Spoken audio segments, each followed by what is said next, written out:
Cluiche Canis Peile na hÉireann faoi fethe idir hÉireann agus Conde an Lú. Rá chaunta hagan isteach sa Cluiche Canis seo is slittetá go thomláin difriúil ó Micheál. Tír Eoghain na lorg an tríú Craobh na hÉireann le ceithre bliana nuas agus is siad na coirithe ratha iad. Agus tá an Lú ag immert Cluiche Canis na hÉireann den géadú riamh. Agus den seachtú báta is iad Tír Eoghain Curry in hÉireann. Agus an géadúir le bhliabhta mór fada Craobh buaite ag cúnta Lú.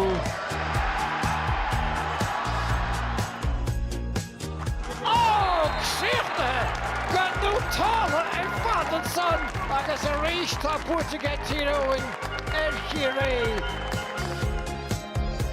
Pierce James Murphy, that's on the step thing, cool! Dun géadú riamh. Tá cúnta Lú, séis Cluiche Canis na hÉireann de bhaintteach.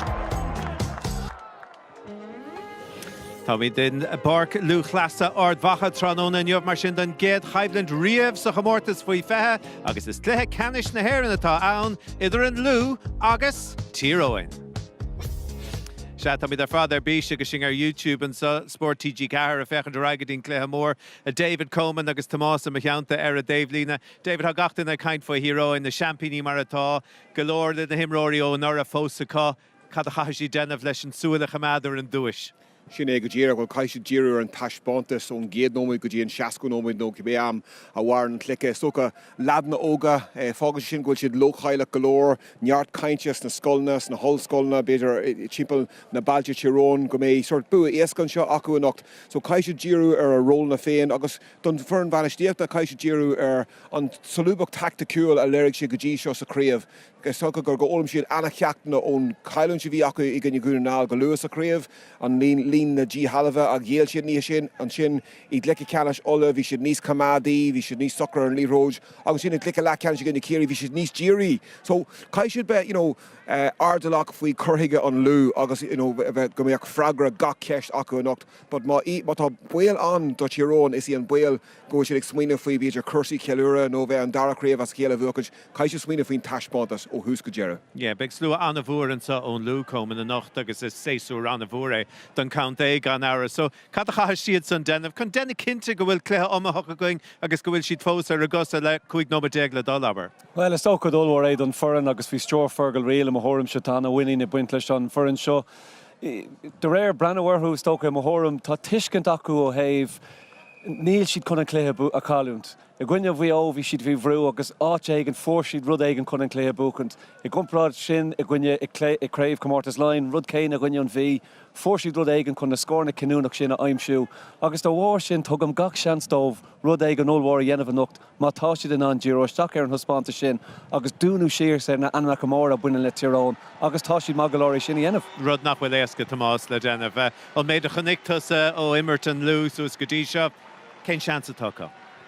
Well, is tócha má dhéchan tú rudaí gúnta Lú láthar na hÉireann ha forburt mór a siú lán agus hána róchas a gceimmuinte an Lú agus caiidemeach nútáilt ar fadán na láthair na hÉireann. Má dhéchan tú an de bhfuil déagóirí se na ledanna sa agus dúchláán an bhuair ar fadó bhí sé trothán inniuh hiad Cluiche Canis seá le blianta fada nuas hiad Craobh na hÉireann le blianta fada.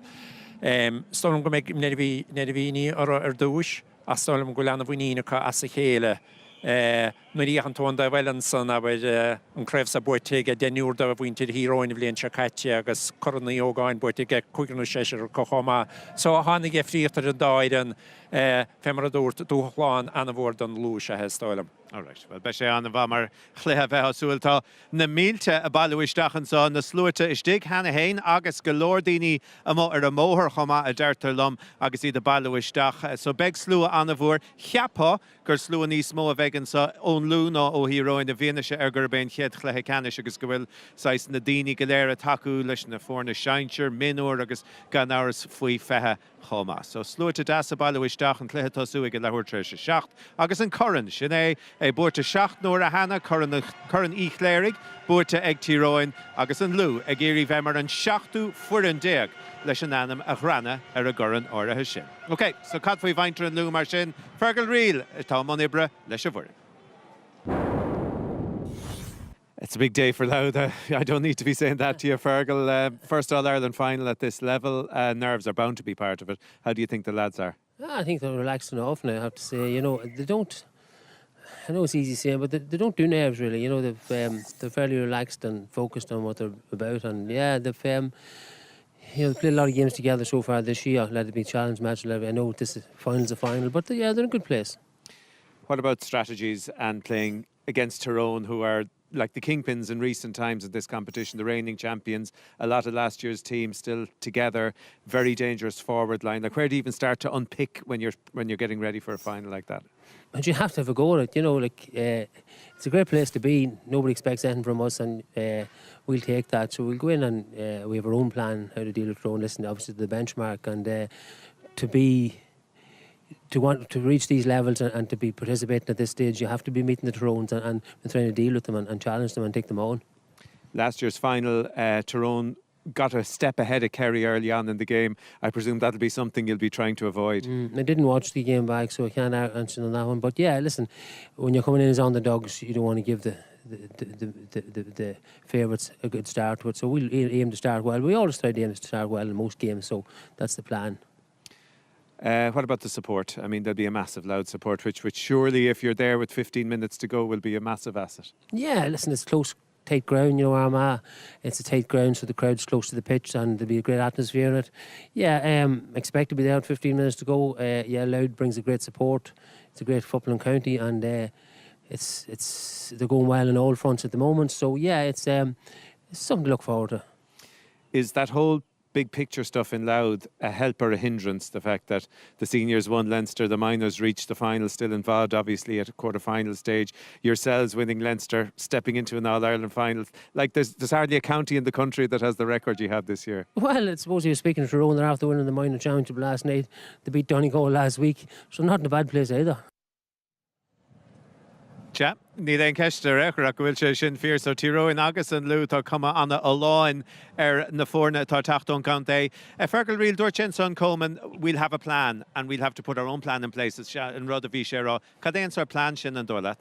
Well, tá Páirc go cá siad súla cumá there 3-3 an Clé Stoke agus ála sin I gceart rud tábhacht dómh. McCague agus McCalle. I gceart agus cé híad na imróí bhfuil an Lua bhfuil chun an job sin I dhéanamh chun cosc agus bacha chuir sin mar smíonn tuair na scórna daimsí siad.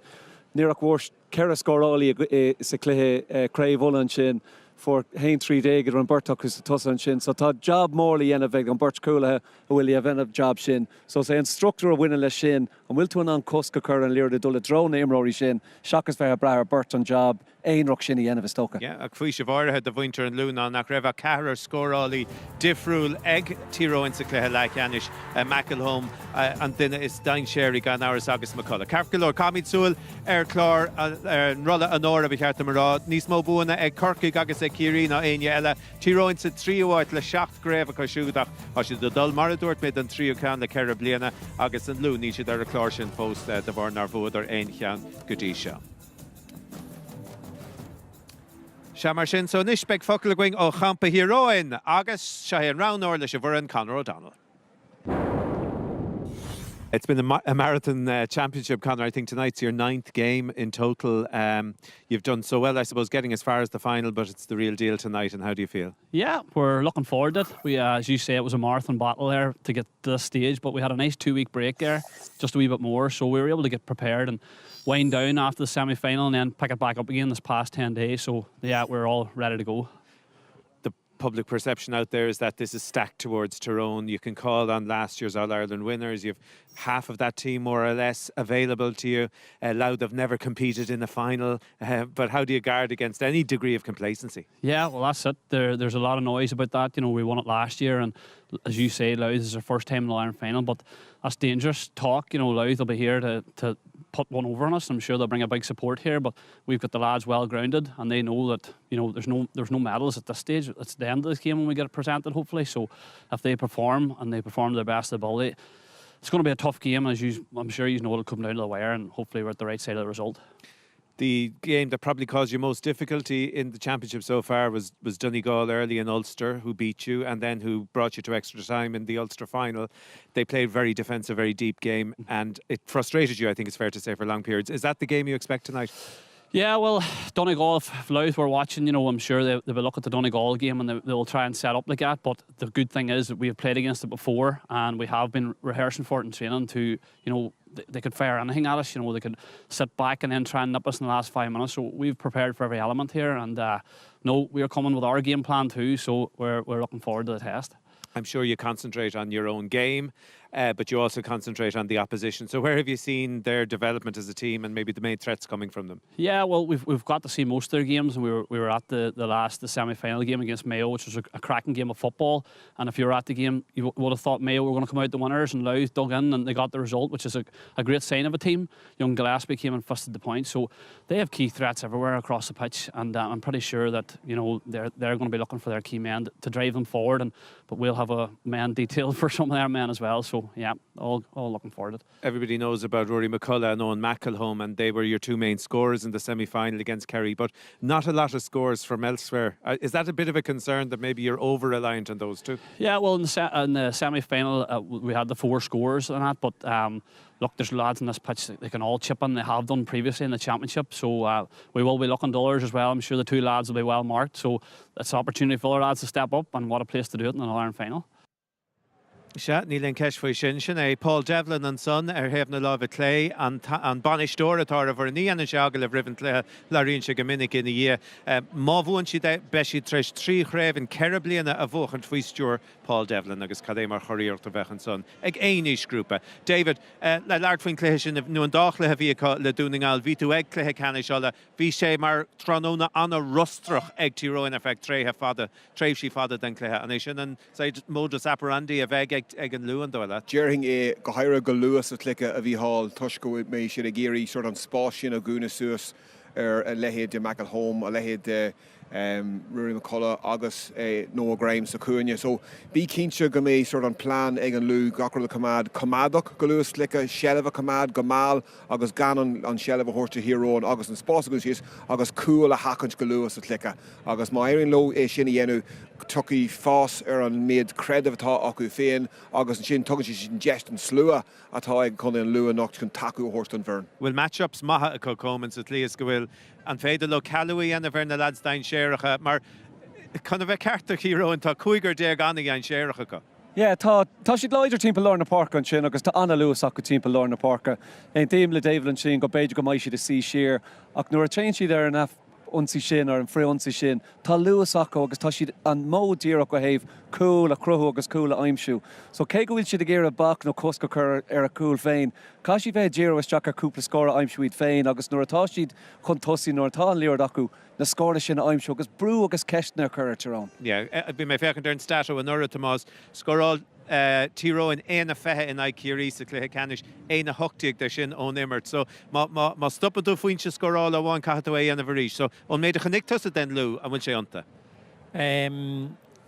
Tá chaidúnta bhí híal agus storm go le muíine go cháma ach fuidir an únta se hééis a gceadíire agus stólam go méid rud éigen ghéanamh stólam go méid chamachchar chéirí agus sné an fear le cos a chuirós cóid an lína lán chúil.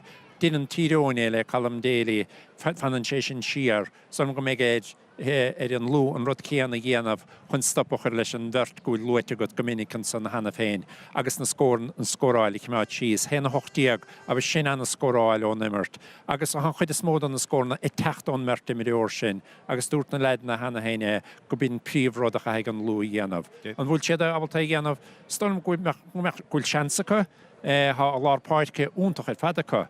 Agus na scór na gáil an da bhfuil an gort snéim sin príomhród. Focail scóir, David? Yeah, íon tíim go héidir comán le Tomás an cat í Lorna Páirc agus bin áte rimi an Harbh tóga leis an luí gunne bhío tá beirt imirí ionach i Lorna Páirc an Sheilbh glan a bhuacans agus má éiríonn lo tromlach na Sheilbh áil i Lorna Páirc tugann sin bonus ionach dóibh. Okay, so sin Magníir agus O'Callaghan mar sin i Lorna Páirc don lú tróna. Tá sé nám doing in isis fáil amach faoin na fórna Raicon Páirc le Brian Tyres.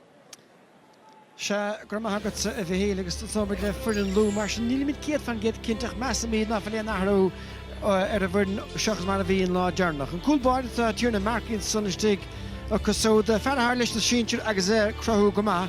enant cosanta láidir a misisiach ná fi leach trí chúl géaltige go dtí seo, beag plúcha bhí cinnte siúil ach meastar goméidir meach Páirc Tinley a ruúí McCullough agus beidir teag McDonald fearna síintir fearda ón McElhome ach nuas ag an aimsir. Nis mar an luigna ledan san táisiad an láidir lár na Páirc mar bhfuil captain na fórna Sean Callahan agus James Maguire taobh le siúdan san fearra go maith an ón na scór na gáilt caiisiad bheith cuaramach le cic amach fada mátá hÉireann.